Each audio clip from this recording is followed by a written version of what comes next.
એક ભગત એક ગામની અંદર અને સાધુ સંતોના ચરણમાં એને બહુ પ્રેમ.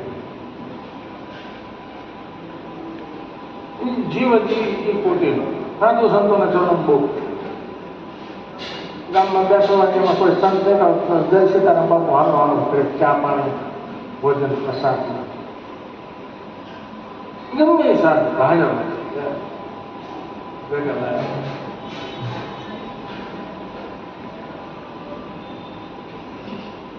આવે એટલે પત્ની કહે ચા મૂકજો, પાણી લાવો, ચા મૂકજો, છાશ માટે દરરોજ એવો એક દિવસ હોય.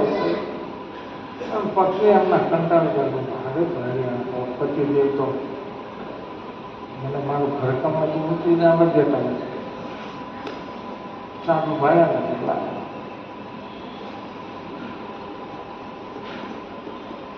એક દિવસ એક સાધુ આવ્યો, બેને યુક્તિ કરી, બહુ ધ્યાનથી આવડે છે, આ કેવી રીતે બંધ કરવું.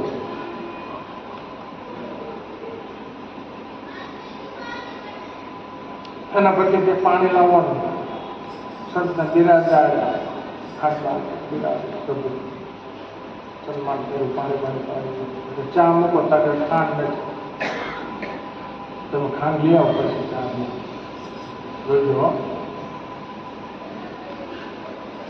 પેલો ખાંડ લેવા ગયો, પેલા બેન ઘરની અંદર માણસની અંદર ખાટલા બેઠા હતા, સીતારામજીનું સ્મરણ કરે, રામ રામ કૃષ્ણ કૃષ્ણ નામ.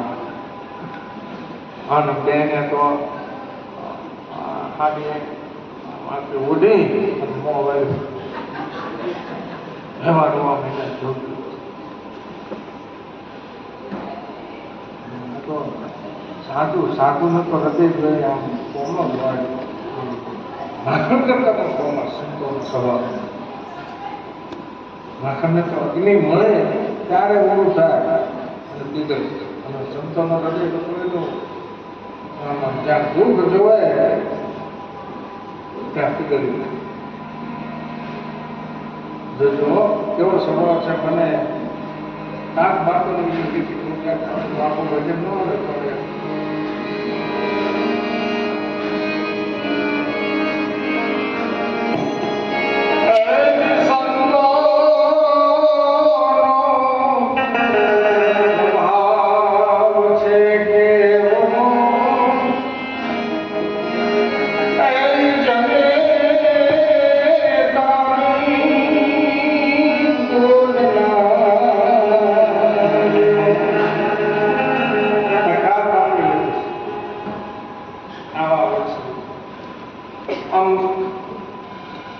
માનો સ્વભાવ કેવો હોય, આમ માં સુધી હોય, બોધની અંદર બાળક સૂતો હોય, અષાઢ મહિનો હોય, આકાશની અંદર આમ મેઘ ગડગડાટ થતા હોય, વીજળીના છંટકાર થતા હોય, મેઘ કરતો હોય પણ માં જાગે નહીં.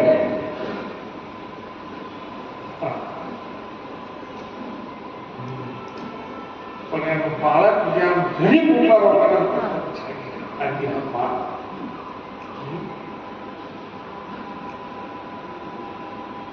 એવો સાધુ ના સ્વભાવ. બેન રો મંડ્યા, અરે મૈયા ક્યાં હોય? જેમ જેમ સંત પૂછે તેમ બધું બધું જોર જોરથી રો.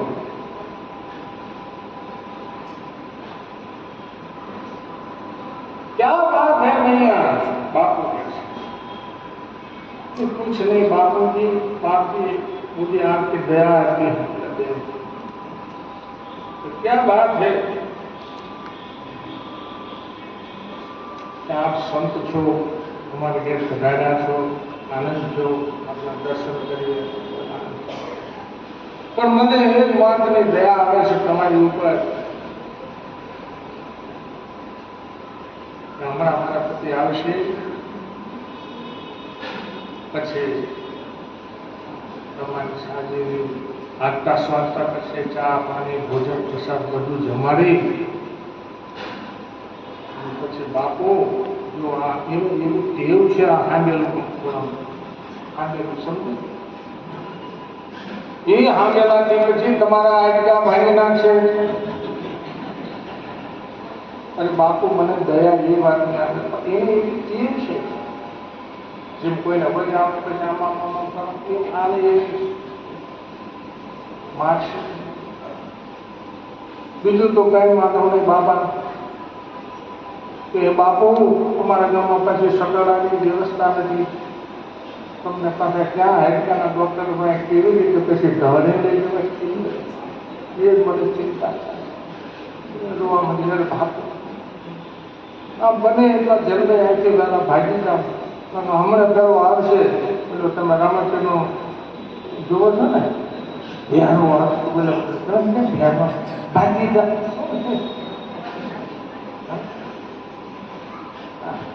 પેલું ભેળો આવીને તમારો માણસ ક્યાંય ધારો છે એને ગુરુજી આવી માણસ કે બાપુ રહ્યા છે મારી ઉપર બે આવતી હોય તો તમે ત્યાં જાઓ મને તમને ખબર આવશે પીવાય છે ચલો કરે છે તમને પછી માણસે એ મારે જોવા છે બાપુ સાહેબ ભગત तो भगत लगता है बापू उभा है कोई लोग खान लेना એટલે કે ક્યાં ગયા બાપુ એ તો જતા રહ્યા તો ક્યાં કાકા બેઠા હતા મને કે ઓલું હાંડેલું આપો કે મૈયા મને કે મેં આપ્યું ને અરે ગાંડી આપણે બીજું લાવ્યા હતા હાંડેલું કાંઈ હાંડેલું આપ્યું નહીં આ તો સાધુનો સાધુ પ્રેમી હાથમાં હાંડેલું લડતો રહ્યો તો કે હાથ કરે બાપુ ઉભા રહ્યો લેતા જાઓ હાંડેલા એટલે બાપુ પાછું વાર જોઈ મળતું હાથ કરતા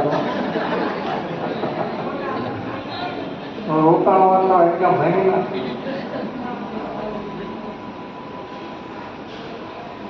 બાપુ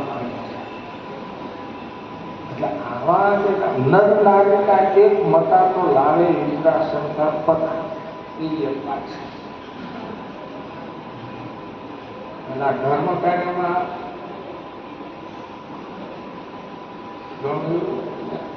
ઘણા સ્વતંત્ર હોય આમ તો ત્યાંનું જ હોય છે એટલે કઈ ઘરે પૂછવાનું જેવું આવે ના કરીશ પાર્ટી આપે ઘણા આવું છે. બાપુ તો ભાગ્યા ચા પાણી ન મળ્યા જમવાનું ન મળે ભાઈ યુક્તિની અંદર સફળ એક મત હોય સ્ત્રી અને પુરુષનો તો એને આ વિદુરજીને એમના ભક્તિ ભગવાનની ભક્તિની અંદર સરળ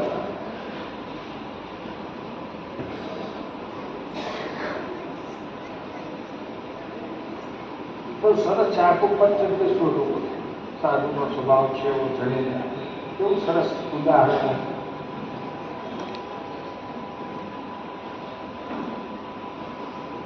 હવે બે રીતે આપણે કથામાં જઈએ.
યોગીના હૃદયે ન ભયો. ઘણી વખત હું યોગીઓના હૃદયની અંદર પણ વાતો નથી. ભગવાન કહે છે નારદ મુનિ. ઘણી વખત વૈકુંઠમાં નથી હોતો, ઘણી વખત હું યોગીઓના હૃદયની અંદર પણ નથી હોતો, પણ મારા ભક્તો જ્યાં કીર્તન કરે છે, હરિનામનું સ્મરણ કરે છે, ત્યાં હું અવશ્ય હોઉં છું. જ્યાં જ્યાં પણ આવી ભગવત કથા હોય ત્યાં પરમાત્મા હાજર હોય છે. હવે આપણે કથામાં ઘડી આગળ જઈએ. દેવતાઓને ચિંતા થઈ છે કે હવે આ દીકરીના પેટમાં કોણ છે, કઈ ખબર પડતી નથી. દેવ બ્રહ્મલોકમાં આવ્યા છે, બ્રહ્માજીને વંદન કર્યા છે, દીકરીના પેટમાં કોણ છે એવો પ્રશ્ન કર્યો છે. ઘણા દિવસ થયા, હજુ બાળક બહાર આવતો નથી. બ્રહ્માજીએ આદિ પરમાત્માનું ધ્યાન કર્યું છે. ધ્યાન કરતા ભગવાન બ્રહ્માજીને દર્શન થયા છે. આ બધી માયા નારાયણની લીલા છે. પ્રભુને કઈ સ્વાર્થ નથી, પરમાત્મા તો આનંદમય છે. જગતના જીવનનું કલ્યાણ કરવા માટે ભગવાન લીલા કરે છે કે દીકરીના પેટમાં કોણ છે મને બરોબર સમજાય. બ્રહ્માજી દેવોને આ કથા સંભળાવે છે.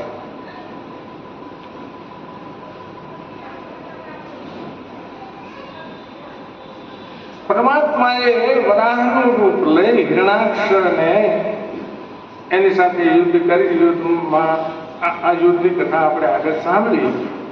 એને બહુ રમાડ્યો. બ્રહ્માદી દેવોએ પ્રાર્થના કરી, હવે જલ્દી એનો ઉદ્ધાર કરો.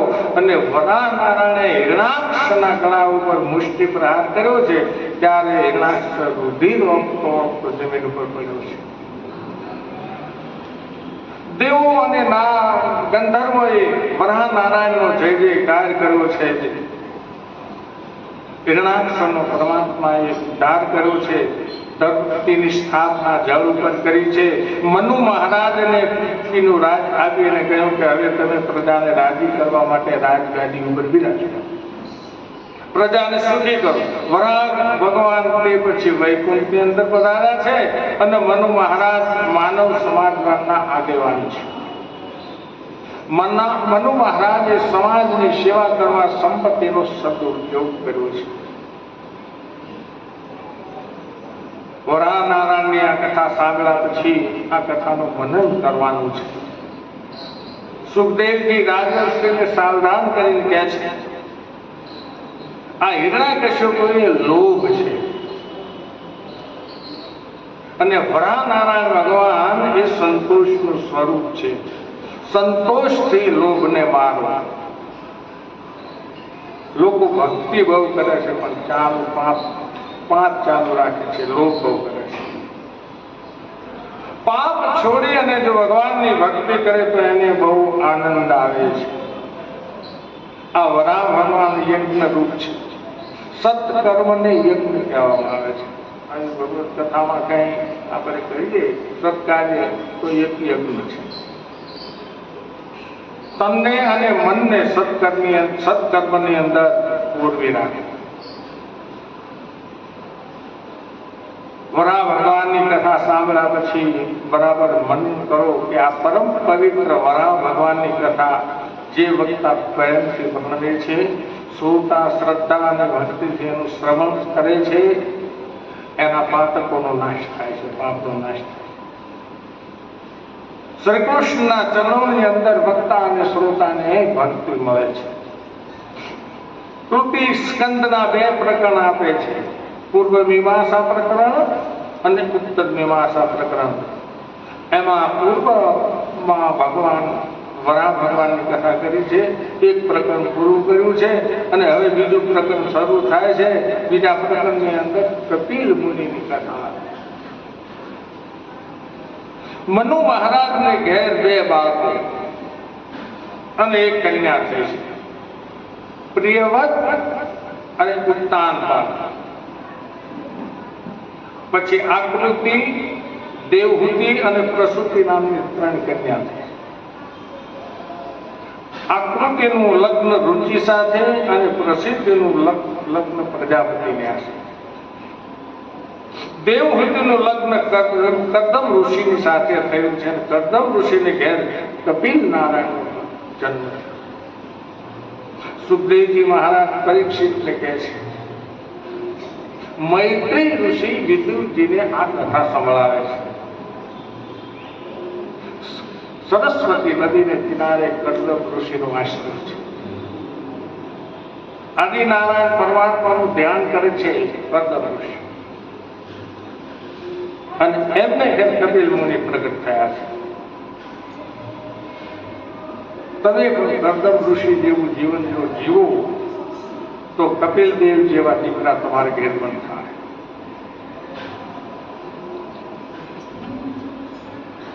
કપિલ એક જ્ઞાન સ્વરૂપ છે, અને કરદમ શબ્દનો વિચાર જો આપણે કરીએ કે જે દમ કરે, જે પ્રત્યેક ઇન્દ્રિયોની અંદર સંયમ રાખે, એ કરદમ છે.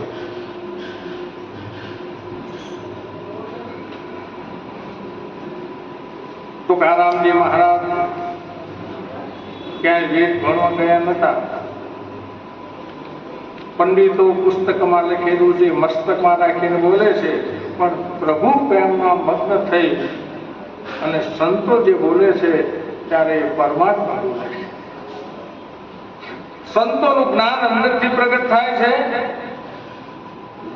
શુદ્ધ મનમાં જે જ્ઞાન છે ટકે છે. કરદમ ઋષિ અનેક વર્ષો સુધી પરમાત્માનું આરાધન કર્યું છે. આ જીવ જ્યારે લાયક થાય છે ત્યારે પરમાત્મા એને દર્શન આપે છે. ચતુર્ભુજ પરમાત્મા ત્યાં પ્રગટ થયા છે. કરદમ ઋષિ ભગવાનના દર્શન કરે છે. એમને પરમાત્માના દર્શનથી અતિ આનંદ થયો છે. આજે મારી આંખ સફળ થઈ છે. પરમાત્માના દર્શનથી આંખ સફળ બને છે, અને જગતને જોવાથી આ આંખ ચંચળ બને છે. કરદમ ઋષિ નારાયણનું દર્શન કરે છે. પરમાત્મા પ્રેમથી કરદમ ઋષિને જુએ છે. કરદમ ઋષિના શરીરના હાડકાઓ રહ્યા છે, એટલી બધી તપસ્યા કરી છે. બહુ દુઃખ સહન કર્યું છે કરદમ ઋષિ, બહુ તપસ્યા કરી છે, બહુ અતિ દુર્બળ શરીર થયું છે. કરદમ ઋષિનું આવું દુર્બળ શરીર જોઈ ભગવાનની આંખમાં આંસુ આવ્યા છે.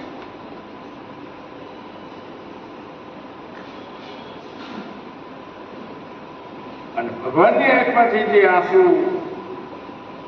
નીચે પડ્યા એનું આ બિંદુ શરૂ થયું છે. તમારા દર્શન પછી કપિલ મહારાજ કે છે, ભગવાન હવે હું શું? માનવી હોય તો ભગવાનની પાસે લૌકિક સુખ માગે, પણ જેને પરમાત્માના સ્વરૂપનું જ્ઞાન છે અને જેને પરમાત્માના સ્વભાવનો જેને ખ્યાલ છે,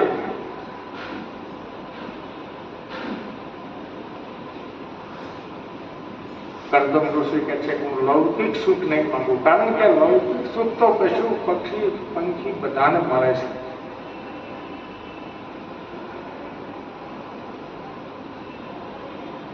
મારા પિતાની મને આજ્ઞા છે કે તું લગ્ન કર, પણ મારી લગ્ન કરવાની ઈચ્છા નથી. કરદમ ઋષિ મારે લગ્ન કરવું નથી. મારે એવી ભાવના છે કે મારા ઘરમાં સતત સત્સંગ રહે. હું એવી સ્ત્રીની માંગ કરું છું પ્રભુ આપની પાસે. હું સ્ત્રીનો સંગ નથી માંગતો, પણ હું ઘરમાં સત્સંગ માંગુ છું. મારે ધર્મપત્ની જોઈએ છે. પ્રભુએ સ્મિત હાસ્ય કર્યું છે અને કહ્યું છે કે પરમ દિવસે મનુ મહારાજ કન્યા લઈને આવશે. મારા ભક્તોના મનમાં કોઈ સંકલ્પ જાગે તેને મને ખબર પડી જાય છે. મેં બધી તૈયારી કરી રાખી છે. ભક્તોના હૃદયમાં ભગવાન બિરાજેલા છે. ભક્તોના મનમાં કોઈ લૌકિક સંકલ્પ હોતા નથી. અને એ મનુ મહારાજ જે કન્યાને લઈને આવે એની સાથે તમે લગ્ન કરજો. તમારો ગૃહસ્થાશ્રમ જગતને એક આદર્શ સ્વરૂપ થશે. તમારા ઘેર હું પુત્ર રૂપે પ્રગટ થઈશ. મારે જગતને ઉપદેશ કરવો છે કે પ્રભુએ કરદમ ઋષિને વરદાન આપ્યું અને ભગવાન અંતર ધ્યાન થયા છે. આ બાજુ મનુ મહારાજ ને કન્યાની ચિંતા થઈ છે. મારે એવું લગ્ન કરવું છે કે હવે મોટી થઈ છે. મનુ મહારાજ ચિંતામાં છે. દેવર્ષિ નારદજી ત્યાં પધાર્યા છે. કુશળ સમાચાર પૂછ્યા છે. આજે તમે ઉદાસ કેમ છો? મનુ મહારાજ કહે છે ગૃહસ્થાશ્રમ એ ચિંતાનું ઘર છે.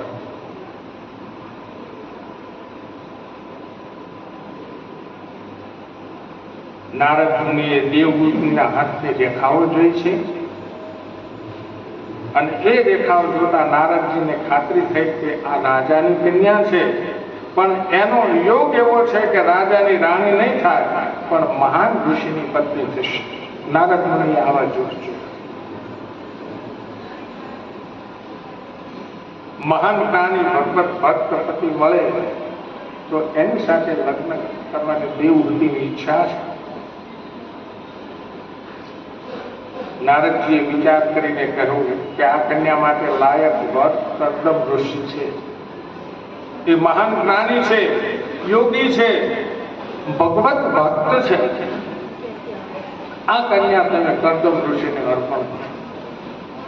મનુ મહારાજ કહે છે કે મેં કરદમ ઋષિના વખાણ તો બહુ સાંભળ્યા છે, પણ હજી સુધી મેં એમના દર્શન કર્યા. નારદજી કે જાઓ, તેમને પણ ઈચ્છા કરવાની, લગ્ન કરવાની ઈચ્છા છે. મનુ મહારાજ શત્રુપા રાણી અને દેવહૂતિ કન્યા સાથે રથમાં બેસી અને કરદમ ઋષિના આશ્રમમાં આવ્યા છે. મનુ મહારાજ પધાર્યા છે. ખબર પડતા કરદમ ઋષિ ઉભા થયા છે. મનુ મહારાજનું સ્વાગત કર્યું છે. કરદમ ઋષિએ જોયું કે મનુ મહારાજની પાછળ કન્યા દેખાય છે. ભવિષ્યમાં આ જ કન્યા મારી પત્ની થવાની છે. પ્રભુએ મને કહ્યું હતું કે પરમાત્માએ તો કન્યાના વખાણ બહુ કર્યા છે, પણ હું એક વખત કન્યાની પરીક્ષા લઈ. દેવહૂતિની પરીક્ષા કરી છે કરદમ ઋષિ, અને પરીક્ષાની અંદર દેવહૂતિ પાસ થયા છે. કરદમ ઋષિ કહે છે હું લગ્ન કરીશ.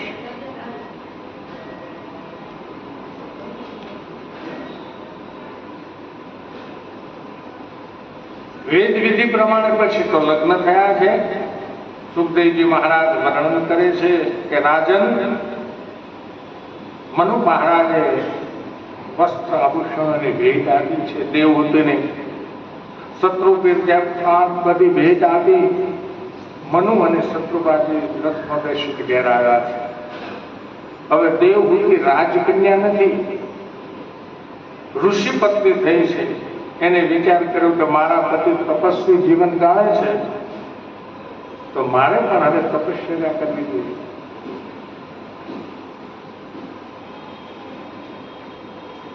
કરદમ ઋષિ દેવહૂતિ સાથે આશ્રમની અંદર રહ્યા છે.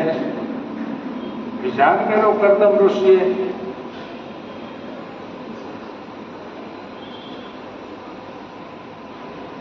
કે મારે એની ફરી પરીક્ષા કરવી છે કે જીતેન્દ્રી છે કેમ છે. દેવહૂતિ અતિ સુંદર છે, પતિ પત્નીમાં અતિશય પ્રેમ છે, પરંતુ કરદમ દેવહૂતિની આંખ ઊંચી કરીને પણ જોતા નથી. એક ઘરમાં પતિ પત્ની રહે છે. કરદમ ઋષિએ પરીક્ષા કરી છે. દેવહૂતિ પણ એવા જ છે. એમને વિચાર કર્યો કે પતિને કઈ બોલવું પડે એવું મારે જીવન જ નથી જીવવું. એવી રીતે રહે છે કે કરદમ ઋષિને કઈ બોલવું જ ન પડે. વસ્ત્ર ધારણ કર્યા છે દેવહૂતિએ. સરસ્વતી ગંગામાં સ્નાન કરવા જાય છે. કરદમ ઋષિએ કહ્યું છે કે આ વસ્ત્ર હાથમાં લઈ અને જવાની જરૂર નથી તમારે. તમે ખાલી હાથે જાઓ. બહુ દિવસ સુધી તમે મેં તપશ્ચર્યા કરી, તમે પણ ઋષિ પત્ની જેવું જીવન જીવ્યા છો. ત્યાં તમારી કોઈ દાસી હશે, તમારા હાથમાંથી એ વસ્ત્રો લઈ લેશે. તમે ખાલી હાથે જાઓ. 100 વર્ષની તપસ્યા કૃષ્ણાર્પણ કરી અનેક દાસદાસીઓને પ્રગટ કરી છે. કર્દમ મુનિએ પોતાના તપસ્યાના બળથી. અને જ્યાં દેવહૂતિએ સ્નાન કર્યું કે જે દુર્બળ કાયા થઈ ગઈ હતી એ કાયા બદલાઈ છે, અતિ સુંદર સ્વરૂપવાન થયા છે. દાસીઓ દેવહૂતિને શણગારે છે. કર્દમ ઋષિ પણ કામદેવજીમાં રૂપાળા થયા છે. સુંદર વિમાન ઉત્પન્ન કર્યું છે. વિમાનની અંદર સર્વ સુખના સાધનો છે. વિમાન દેવહૂતિ અને કર્દમ ઋષિ બિરાજ્યા છે. વિહાર કરવા લાગ્યા છે આકાશ.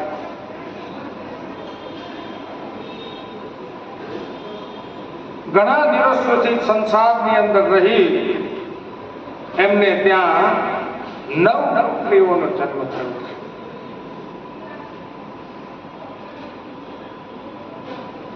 હવે કપિલ મહારાજની કથા આવે છે. ભાગવતમાં ખાસ મહત્વનું પ્રકરણ છે.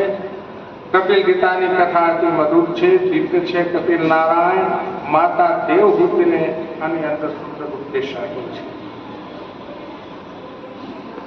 9 કન્યા અને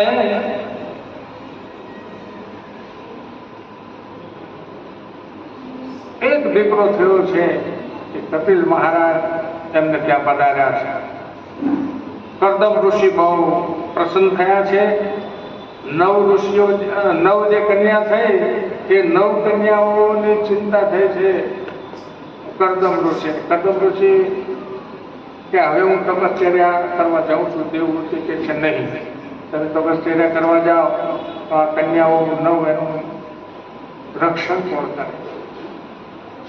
એટલે મરીચી ઋષિ ને કલારામની કન્યા આપી છે, અથર્વ ઋષિને શાંતિની આપી છે, ભૃગુ ઋષિને ખ્યાતિ નામની કન્યા આપી છે, વશિષ્ઠનું લગ્ન અરુંધતી સાથે થયું છે, અને અત્રિ ઋષિને અનસૂયા, ક્રતુને ક્રિયા, અંગિરસાને શ્રદ્ધા, પુલચ્છને હર્ષભુ તથા પુલને ગતિનું કન્યાદાન કર્દમ ઋષિ કર્યું છે. બહુ રાજી થયા છે, કોઈ ચિંતા રહી નથી. ધીરે ધીરે કપિલ નારાયણ મોટા થયા. એકવાર કર્દમ ઋષિએ વિચાર કર્યો કે હવે બાળક મોટો થયો છે. કપિલ દેવ પાસે ગયા છે, સંન્યાસ લેવાની ઈચ્છા પ્રગટ કરી છે. કપિલ દેવ કહ્યું, પિતાજી તમારો વિચાર બહુ સુંદર છે, બહુ ગઈ થોડી રહી.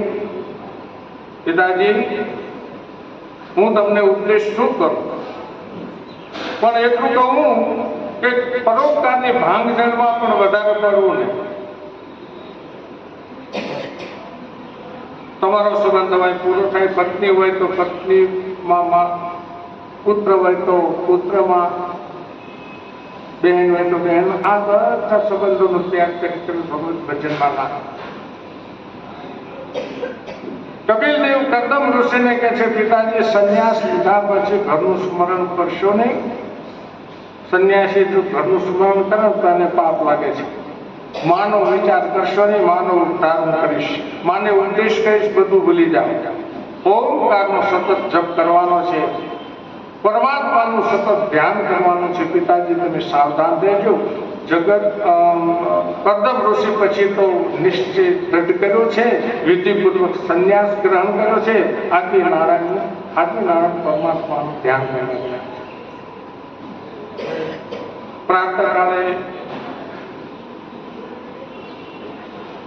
પવિત્ર સમયમાં સંધ્યાદિક નિત્ય કર્મ પરિપૂર્ણ થયું. કપિલ નારાયણ દરબારમાં શાંતિથી બિરાજે છે. તે સમયે માતા દેવહૂતિને સ્મરણ થયું છે કે મારા કપિલનો જન્મ થયો. ત્યારે બ્રહ્માજી પધાર્યા હતા અને કહ્યું હતું કે આ બાળક કોક સાધારણ બાળ નથી, આ આદિનારાયણ પરમાત્માનો અવતાર છે. માતાનો ઉદ્ધાર કરવા માટે આનો જન્મ થયો છે. માતાએ વિચાર કર્યો કે આ મારા સદગુરુ છે, એમને લૌકિક ભાવ જાગ્યો છે. માતા દેવહૂતિજી કપિલ નારાયણને વારંવાર વંદન કરે છે. આપ આજ્ઞા કરો તો મારે પૂછવું છે.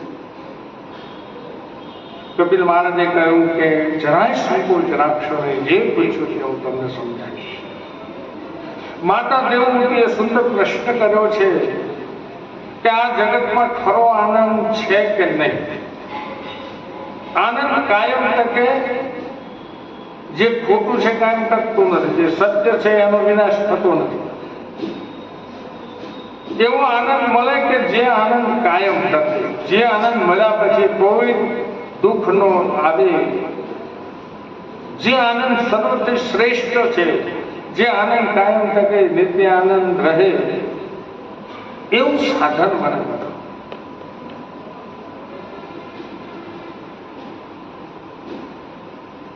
દેવહૂતિ માતાએ કપિલ મહારાજને આવા પ્રશ્ન કર્યા છે અને કપિલ દેવે એનું સમાધાન કર્યું છે.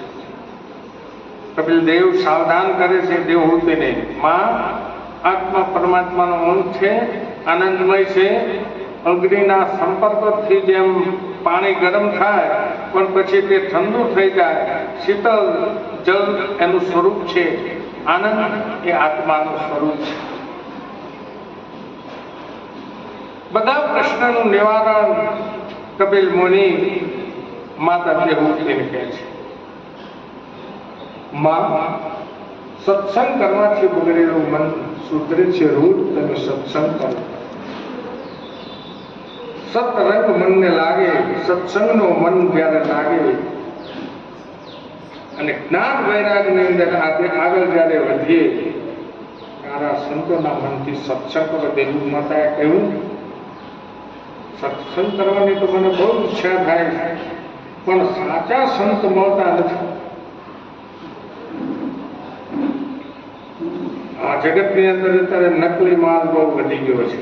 કપિલ નારાયણ સમજાવે છે કે માં, સાચા સંત દુર્લભ છે એ વાત સાચી છે, પણ સાચા સંત નથી એ ખોટું. પ્રત્યેક ગામની અંદર એક સાચો સંત હોય છે. તમારા ગામની અંદર સંત ન હોય તો તમારું ગામ દરિયામાં ડૂબી જાય. સંતની પરીક્ષા મનોવૃત્તિથી થાય છે. જેનું મન સર્વકાળ શાંત રહે છે, સમજવું કે પરમાત્માના ચરણમાં એને પ્રેમ છે.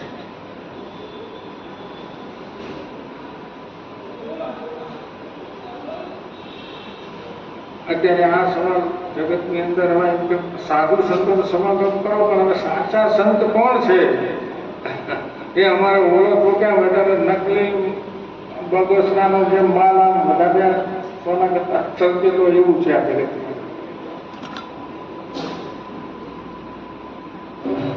પણ હમણાં આપણે 2-4 દિવસથી ગાય છે ને કે સંત કે સંગ લાગ ને બીગડી પડે, પણ સાચા સંત શુદ્ધ હોય. ઘણા સંતોએ પદ લખ્યા છે, ભક્ત લખ્યું છે.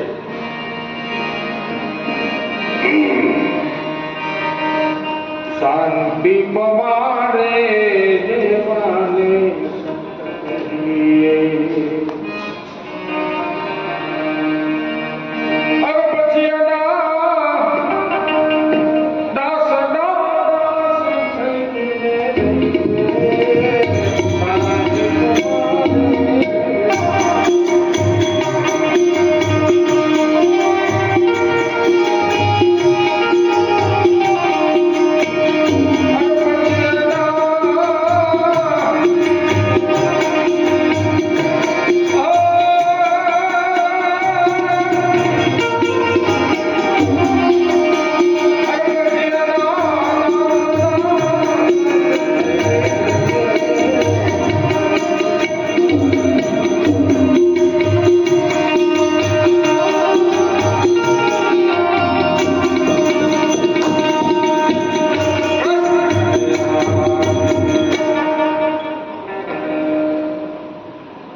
સંતો સમજીને સંસાર સુખનો મનથી ત્યાગ કરે છે.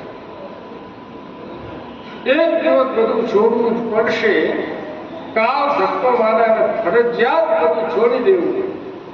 એના કરતાં પહેલા સમજીને થોડું વધુ સારું છે. એટલે પિતરદાસ પુસ્તક આપણે તેથી ગાયું ફરી એક વખત લગાવી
પણ છૂટતું નથી.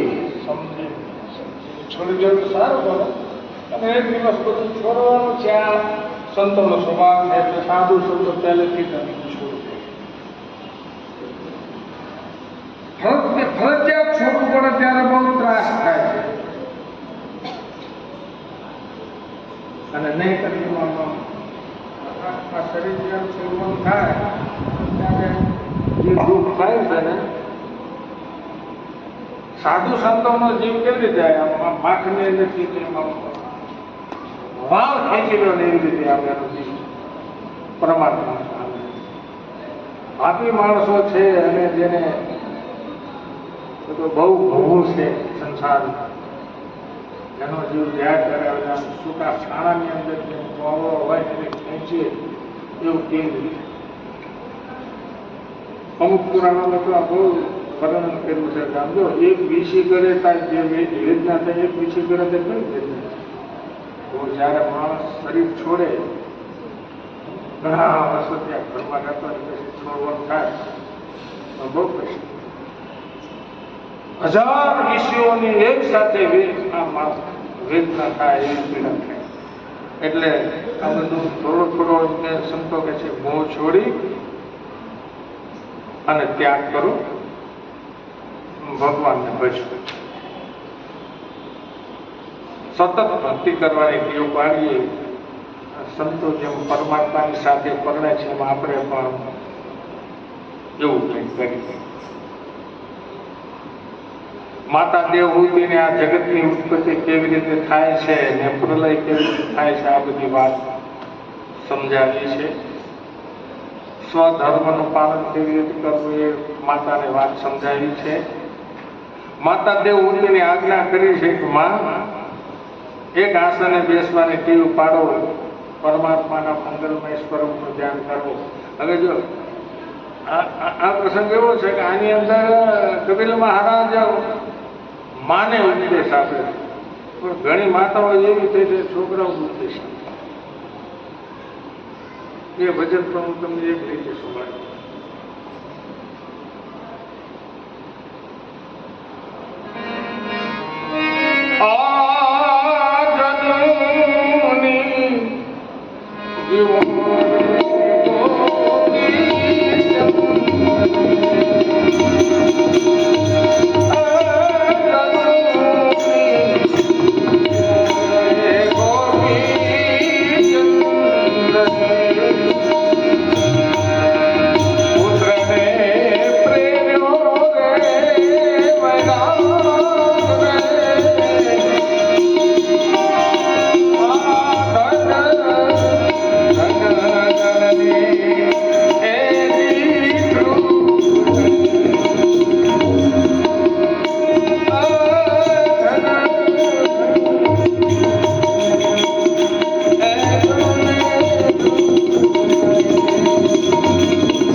સંક્ષિપ્તમાં આપણે ખૂબ સંક્ષિપ્તની અંદર લઈશું. આમાં કપિલ મુનિ દેવહૂતિ માતાને બધી વાત સમજાવે છે.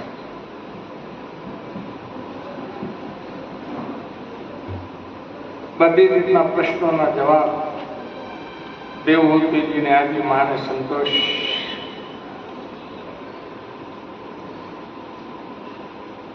થાય છે. સંતો પરમાત્માની સૃષ્ટિમાં કઈ ફેરફાર કરતા નથી. પ્રભુની સૃષ્ટિની અંદર કોઈ ફેરફાર કરી પણ ન શકે. થોડો શાંતિથી વિચાર કરો તો ધ્યાનમાં આવશે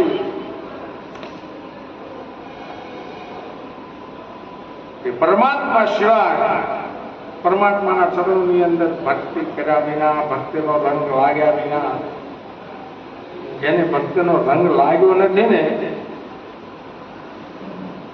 એને સાંસારિક ઈચ્છાઓ બહુ થાય છે. પરમાત્માના ચરણોની અંદર એક વખત મન લાગી જાય તો પછી એ છોડવાની ઈચ્છા થતી, પછી સંસારના રસાને ખારા લાગે છે. દેવહૂતિ માતાને કપિલ દેવના જવાબોથી ખૂબ જ સંતોષ થયો છે. માતાએ બહુ પ્રશ્નો કર્યા છે. આ કપિલ ગીતા બહુ મોટી છે, પણ આપણે સંક્ષિપ્તમાં આગળ જઈએ. માતાને સાવધાન કરીને કહે છે, માં, મેં તને જે ઉપદેશ કર્યો એ તારા મનમાં એનું મનન કરજો. તમે વક્તા બનો અને તમારા મનને શ્રોતા બનાવો. તમારું મન બીજા કોઈને દેખાતું નથી, તમારું મન તમને જ દેખાય. તમારા મનને ધારો તો તમે સુધારી શકો છો, એને બીજા કોઈ સુધારી ન શકે. માં, તું આ તન નથી, આ મન નથી, તું આ તન અને મન, બગડેલા તન અને મનને સુધારવા વાળો તું આત્મા છે. એમાં મનને સુધારનાર તો ચેતન આત્મા છે, તો પરમાત્માનો અંશ છે. મનથી જ બંધન છે અને મનથી જ મુક્તિ મળે છે. લોકો જે ચારીથી તાળું વાંચે છે એ જ ચારીથી તાળું ઉગડે છે. આ મનથી બંધન પણ થાય છે અને આ મનથી મુક્તિ પણ મળે છે. પ્રભુના નામમાં તન્મય બને, પરમાત્મા સાથે કોઈ પ્રેમ કરે તો પરમાત્માના ચરણોમાં જાય છે. આ મન મિત્ર છે અને મન શત્રુ પણ છે. વિષયોમાં ફસાય તો શત્રુ છે અને પરમાત્માની અંદર ફસાય તો મન મિત્ર છે. કપિલદેવ કહે છે, માં, મેં તો તારા ઉપર કૃપા કરી છે, હવે તું માં તારા ઉપર કૃપા કર. આત્મા કૃપા વિના માણસ ઈશ કૃપામાં સફળ થતો નથી. માં, તું હવે એવો નિશ્ચય કર કે હવે મારે કોઈના પેટમાં જવું નથી. કપિલ મુનિ માને કહેશે, મારે હવે કોઈ પતિ થવું નથી, કોઈ પત્ની થવું નથી, મારે હવે પરમાત્મા સાથે એક થવું છે. આ પશુ પક્ષીમાં તે માં પતિ પત્ની હોય છે, ચકલા ચકલી પણ સંસાર કરે છે. માનવ પણ જો એ જ કરે તો પશુમાન પક્ષીમાં કઈ ફેર ન થાય. કપિલદેવ કહે છે, માં, મારું કામ થઈ ગયું છે, હવે મારે અહીંથી જવાનું છે. કપિલદેવ જવા માટે તૈયાર થયા છે. દેવ હનુમાનની આંખ ભીની થઈ છે, મને છોડીને જવાના છે. મારે હવે અહીં એકલા જ રહેવાના છે. કપિલ મહારાજ કહે છે, માં, સંસારનો સંયોગ વિયોગ માટે છે.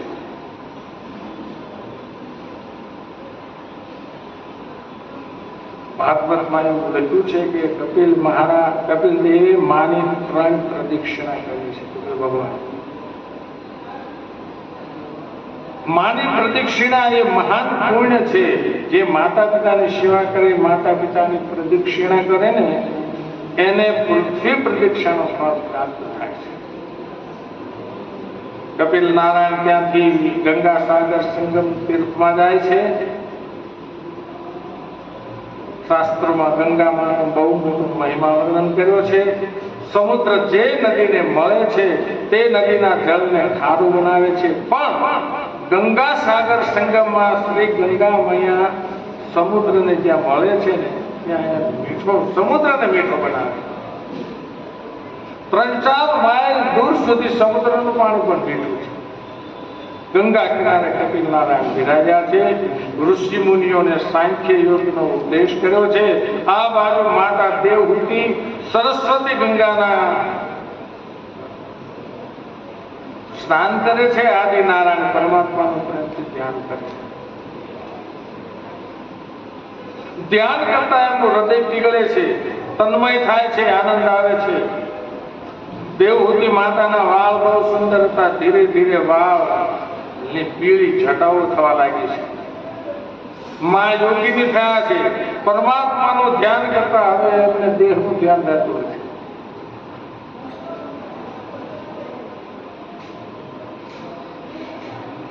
માતાને પણ ઘણી વખત મન ત્રાસ આપે છે. મનને એક મોટી કુટેવ છે કે જે સુખ ભોગવ્યું મન એનું સ્મરણ કર્યા કરે છે. દેવહૂતિ માતા મનને સમજાવે છે, જેનો ત્યાગ કર્યો છે તેનો વિચાર કેમ કરે છે એ મન? છતાં કોઈ વાર આ મન તોફાન કરે છે.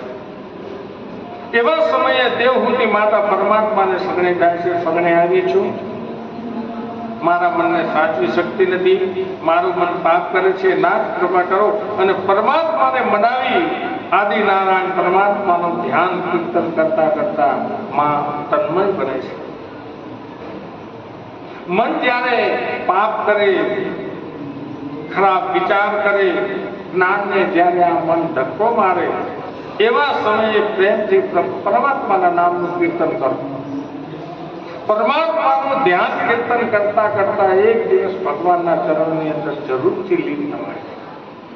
માતા દેવહૂતિને ત્યાં સિદ્ધિ મળી, તેથી તે ક્ષેત્રમાં લોકો એને સિદ્ધપુર કહે છે. કપિલ મહામુનિએ માતા દેવહૂતિનો ઉદ્ધાર કર્યો છે. તેથી મહાપુરુષો તેને માતૃભાષા પણ કહે છે, માતૃગયા પણ કહે છે, કાશી પણ કહે છે. આપણા ગુજરાતમાં માતૃગયા એ આ સિદ્ધપુર છે. કપિલ નારાયણની મંગલમય કથા વક્તા શ્રોતાઓના પાપને બાળનારી છે. જે વક્તા પ્રેમથી આનું વર્ણન કરે છે, શ્રોતા જે સાવધાન થઈ અને આ કથા સાંભળે છે, એનું મનન કરે છે, એ વક્તા અને શ્રોતાને ભગવાન શ્રી કૃષ્ણના ચરણમાં અનન્ય ભક્તિ પ્રાપ્ત થાય છે. ઇતિ શ્રીમદ ભાગવતી મહાપુરાણે વૈવાસિક્યામ અષ્ટાદશસહસ્રામ પરમહંસામ સંહિતાનામ તૃતીય સ્કંદ સમાપ્ત. બોલીએ શ્રી કૃષ્ણ કનૈયા લાલ કી. હવે હરિ અને હરની કથા હવે છે. તત્વથી હરિ અને હર બંને એક છે. જે મિત આપણે હરિનામ સ્મરણ.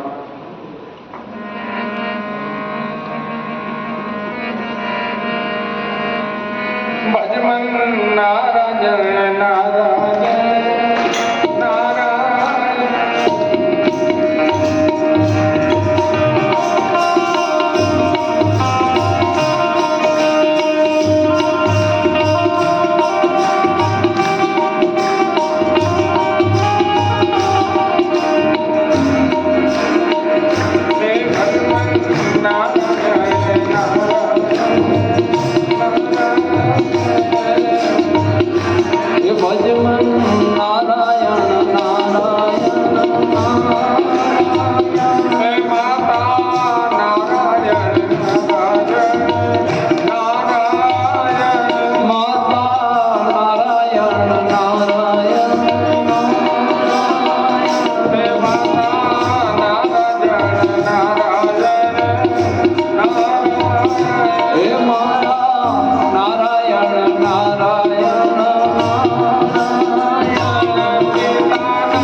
જ વિડિયો માટે અમારી ચેનલને લાઈક કરો, શેર કરો, સબસ્ક્રાઇબ કરો અને બેલ આઇકન દબાવવાનું ભૂલશો નહીં. આભાર.